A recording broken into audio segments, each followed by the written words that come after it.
بسم اللہ الرحمن الرحیم الحمد للہ رب العالمین والعاقبۃ للمتقین والصلاة والسلام علی سید الانبیاء والمرسلین اللہم صلی علی محمد النبی الامی وعلی آلہ وسلم تسلیما۔ الحمدللہ علم الحدیث کورس کے سلسلے میں احادیث مبارکہ ترجمہ اور مختصر تشریح کے ساتھ پڑھنے پڑھانے اور سمجھنے سمجھانے کے ساتھ اللہ نے ہمیں جوڑ کے رکھا ہے۔ اس سلسلے میں ہم روزانہ کی بنیاد پر آپ علیہ الصلاۃ والسلام کے مبارک فرمودات، آپ کے فرامین ترجمہ اور مختصر تشریح کے ساتھ پڑھتے ہیں۔ اسی سلسلے میں آج بھی ہم دو احادیث مبارکہ ترجمہ اور تشریح کے ساتھ پڑھنے کی سعادت حاصل کریں گے۔ آج کی پہلی حدیث کی مشہور کتاب یعنی بخاری شریف اور مسلم شریف سے لی گئی ہے۔ نبی کریم صلی اللہ علیہ وسلم نے فرمایا: احب الاعمال الی اللہ ادومها وان قل، احب الاعمال الی اللہ ادومها وان قل۔ فرمایا کہ نیک اعمال میں سے، یہاں پر نیک اعمال مراد ہے، نیک اعمال میں سے اللہ کے نزدیک سب سے زیادہ پسندیدہ اور محبوب عمل وہ ہے ادومها، جسے ہمیشہ کیا جائے، جس پر ہمیشگی اختیار کی جائے، جس پر دوام اختیار کیا جائے، وَإِن قَلَّ، اگرچہ وہ کم ہی کیوں نہ ہو، توڑا ہی کیوں نہ ہو۔ اس حدیث کا پیغام اور اس کا فلسفہ یہ ہے کہ انسان جب کوئی نیک عمل شروع کرے تو کوشش یہ ہو کہ پھر اس کو ہمیشہ کریں اور اس کو کبھی نہ چھوڑیں، اس لیے کہ جو عمل ہمیشہ کیا جائے اگرچہ وہ عمل مقدار کے اندر توڑا ہی کیوں نہ ہو، یہ اس عمل کے مقابلے میں زیادہ بہتر ہے جو ہو تو زیادہ مقدار میں لیکن کبھی کیا جائے کبھی نہ کیا جائے، یعنی اس کے اوپر باقاعدہ ہمیشگی نہ ہو اور اس کے اوپر انسان کو استقامت بھی حاصل نہ ہو۔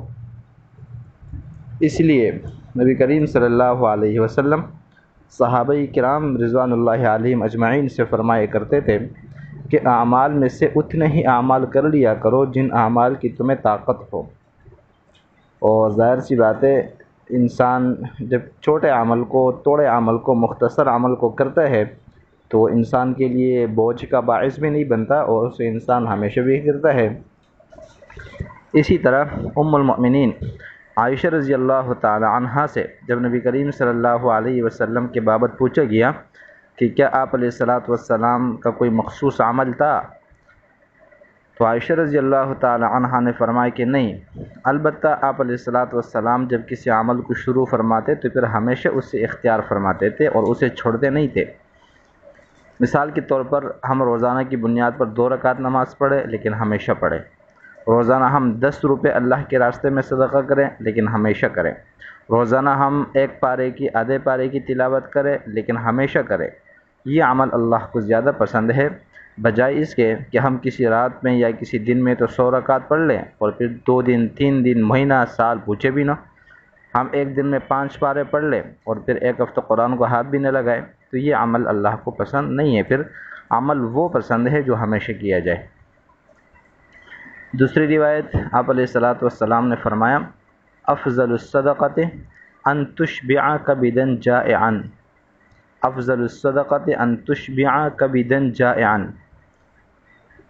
فرمایا کہ سب سے افضل اور سب سے بہتر صدقہ یہ ہے کہ آپ کسی بھوکے جگر کو، یعنی بھوکے جاندار کو اور بھوکے حیوان کو پیٹ بھر کر کھلائیں۔ کبد ویسے جگر کو کہا جاتا ہے لیکن یہاں پر جگر مراد نہیں ہے بلکہ جگر والا حیوان مراد ہے، جگر والا جاندار مراد ہے، چاہے انسان ہو چاہے جانور ہو۔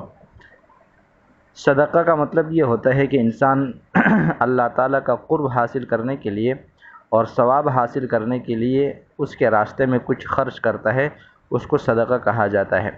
اور پھر اس صدقے کے مختلف درجات ہیں، اس روایت میں اس کا سب سے افضل درجہ بتایا گیا ہے کہ سب سے افضل درجہ یہ ہے کہ انسان کسی جاندار کو جو خصوصاً بھوکا ہو اس کو کچھ کھلائے اور اس کا پیٹ بھرے، تو یہ بہتر صدقہ ہے۔ بھوکے کو کھانا کھلانا اسلام کے اندر پسندیدہ عمل ہے، اور آپ علیہ الصلاۃ والسلام نے مختلف مقامات پر اس کی تعریف و توصیف فرمائی ہے۔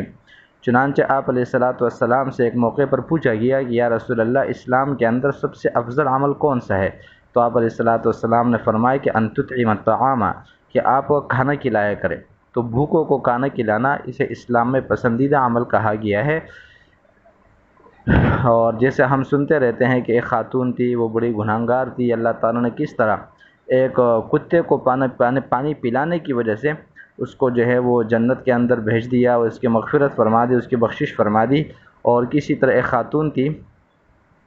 وہ ایک بلی کو اس نے باندھ کے رکھا تھا، اور نہ اس کو کھانا کھانے دیتی تھی، نہ اس کو کھول کر آزاد چھوڑتی تھی۔ تو کس طرح اللہ تعالیٰ نے اس کے لیے جہنم کا فیصلہ فرمایا تھا۔ معراج کی رات آپ علیہ الصلاۃ والسلام نے دیکھا، یا کسی اور موقع پر دیکھا، تو معلوم یہ ہوا کہ کسی کی روزی کو بند کر دینا یہ اسلام میں پسندیدہ عمل نہیں ہے، اور کسی کے اوپر جو ہے نا وہ رزق کو کشادہ کر دینا، وسیع کر دینا، کسی کو کھانا کھلانا، پانی پلانا، یہ اسلام کے اندر پسندیدہ اعمال میں سے ہے۔